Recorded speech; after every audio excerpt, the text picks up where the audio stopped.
आओ आज थोड़ी राधाजी की खूबसूरती और त्वचा के बारे में जानते हैं। भगवान कृष्ण की प्रिय पत्नी राधाजी हिंदू पौराणिक कथाओं और भक्ति में एक केंद्रीय व्यक्ति हैं। हालांकि उनके समय के दौरान उनकी त्वचा देखभाल की दिनचर्या के बारे में विशिष्ट विवरण स्पष्ट रूप से प्रलेखित नहीं है, हम उस युग के सांस्कृतिक संदर्भ और प्रथाओं से अंतर्दृष्टि प्राप्त कर सकते हैं। प्राकृतिक सामग्री। राधा वृंदावन की देहाती सेटिंग में रहती थीं, जो हरे भरे जंगलों और बगीचों से घिरा हुआ था। यह संभव है कि उसने त्वचा की देखभाल के लिए अपने वातावरण में उपलब्ध प्राकृतिक सामग्रियों का उपयोग किया हो। त्वचा को स्वस्थ बनाए रखने के लिए उसने शायद चंदन के पेस्ट का इस्तेमाल किया होगा, जो अपने ठंडे और सुखदायक गुणों के लिए जाना जाता है। हल्दी एक अन्य सामान्य घटक है, जिसका उपयोग इसके एंटीसेप्टिक और ब्राइटनिंग प्रभावों के लिए किया जाता है। तेल मालिश। प्राचीन भारत में त्वचा की देखभाल के लिए तेल मालिश का प्रचलन था।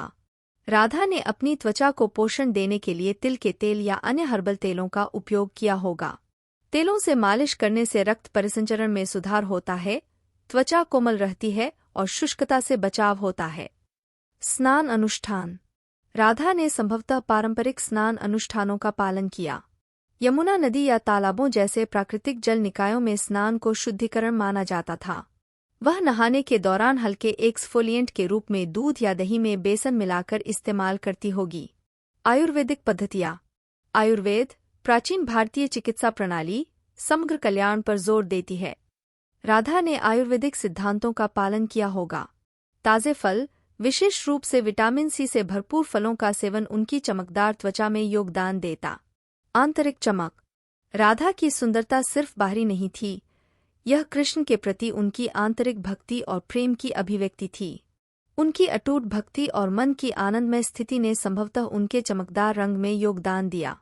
याद रखें कि राधा की सुंदरता शारीरिक रूप से परे थी, यह उनके गहरे आध्यात्मिक संबंध का प्रतिबिंब थी।